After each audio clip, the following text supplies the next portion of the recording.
we're going to use two types of meat. We're going to use some rabbit. This is from the saddle of the rabbit, which is the back of the rabbit. And we're going to use some chicken as well. Rabbit is so underused in Britain. We should use a lot more rabbit, but we don't. On the continent, however, Spain, Italy and France, they use loads of it. It's a really popular meat. It's fantastic. So once you're sure that your oil's nice and hot, you can sort of place your meat into the pan. Now, these pans aren't non-stick, so you do find that sometimes the meat just catches, but actually that's quite a good thing, because all that catching and caramelisation is all going to be churned back into the overall flavour. Next thing is going to be the prawns. These are king prawns. So, prawns in, just lay them straight onto the base of the hot pan. Right. Tomatoes, the next thing. This is just plum tomatoes, cut up really, really small, seeds and all, it's all in there. I haven't peeled them or anything like that. I've eaten loads of paella in Spain. It's just one of those dishes that I really, really look forward to. When I first qualified as a chef and I had a little bit of money that I could spend on summer holidays, I would go out to Spain nearly every year, not just for the food, obviously. We were trying to chase the Spanish women, but a little bit of food as well. And it was just such a wonderful place. They've got such a lovely take on life and cuisine, I think. Right, the tomatoes in there. I'm going to give that a little swizzle in a minute. Before I do, I'm going to chop some garlic, an important part of practically any Spanish dish. I was very lucky. As a young chef, I made great mates with another trainee chef who had a Spanish girlfriend, and eventually he moved out to Spain. She was from northern Spain, from San Sebastian. I used to go and stay with Mike and his girlfriend, and she lived with her father and her father's sister, who was a nun, and the nun did all the cooking. And she used to stand like full nun gear, you know, whatever you call nun gear, the full stuff. Stirring away, a bit of lentils, a bit of rabbit, and she was really gory, you know, she was a nun. So on the one half, it was, don't worry, my child, then she'd be ripping the guts out of a rabbit, throwing it into a pot with lentils. And it was great to see. It was like real Spanish cookery. And it was great fun, a lovely insight into how people live. Right, I'm going to add the garlic, and I'm going to add a little spice to this as well.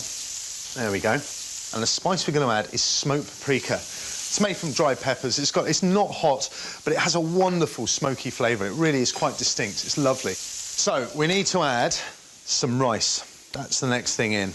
Now, this is real, genuine paella rice. It's well worth buying. A bag like that, oh, you'll get quite a few paellas out of that. I mean, 20, 30. You don't need very much rice. I tend to add too much, actually. I think you work on about 60 to 70 grams a person, which is not very much when you see it in a bowl. So I'm just sprinkling the rice around, making sure that it's getting evenly distributed. That's the secret at this stage.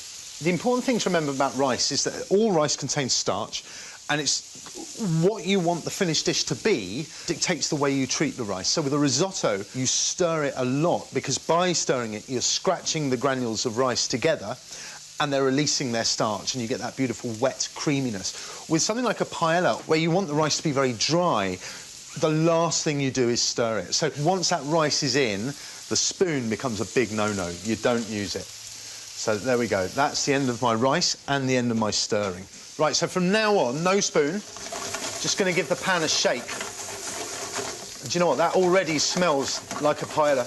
A little bit of saffron. Saffron is from the crocus plant, and it is the little stamens pulled out the middle of the crocus plant, and very, very laborious work, and that's why it's so expensive. So use saffron sparingly. You don't need to add too much. There we go. Right, and that'll infuse its colour as it cooks. So, stock. I prefer chicken stock. I think it's gives it a nice meatiness. So we just pour the stock in, and again, I'm trying to make sure that I'm sort of dispersing it quite evenly around the pan. Now, the other thing that I always go back and add more of is stock to a paella, because I always find I don't add enough at the beginning. It absorbs a lot of liquid. Right, I'm just going to increase the temperature very slightly. So we want a nice, you know, nice little bit of movement to the stock on top.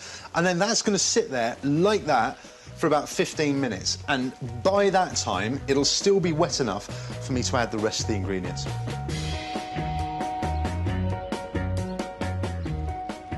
So, this is at about 15 minutes, just ticking over. And the whole room now smells of paella, which is very nice. I'm going to give it another little shake, and now's the time where you sort of wonder about the amount of stock, and I think I'm probably going to add a little bit more stock. And we're now going to add a few more bits. These are mussels, raw mussels, and I'm just going to tuck them into the paella so that they open up in the paella, and all of that flavour, again, goes straight into the dish. The mussels give it a fantastic flavour. I would say don't skip the mussels. Really, really big part of the dish. Now, these days, I haven't been to Spain for years and years. The reason for that is that my mother-in-law, a few years ago, decided to move to Italy, which is fantastic, cheap holiday, it's great fun, I love Italy. But it does sort of rule out going to Spain, which I think is a great shame. I will get back there, very soon. Both my kids are studying Spanish, so there's a good reason to go to Spain again. Right, these are cannellini beans. You could use flageolet beans, that would be just as good. And these here are snails in a tin. So if I just take one out for you there. You could go and buy live snails and cook them yourself, but frankly, I've done it, it's a lot of work. But tin snails are just as good for something like this. And I just tuck them in. And my secret with snails, adding snails to a paella, is I just tell people they're mushrooms. Because most people don't have a clue that they're snails, they're just enjoying the texture. And then you just mention it afterwards. And they'll go... So I'm tucking those into the rice as well, making sure they're nice and hot. And a little bit of vegetable, got to get your 5 portions. So I'm going to sprinkle some broad beans, or fava beans, as the Spanish would say, over the top. And maybe a few peas as well. We're kind of packing it in here now, we're running out of space. This is fast becoming a very overloaded paella. And I'm going to tuck just a little bunch of cherry tomatoes on top, just because I like a fancy pants touch. I'm going to add a little bit more stock to that. And what I'm going to do now is I'm going to give it pretty much its final zhuzh. I don't know if there's a word zhuzh, but that is a zhuzh there. One of those little things. That can go over there and sort of... It'll tick over for 5 minutes and then it will just sit and set, which is good.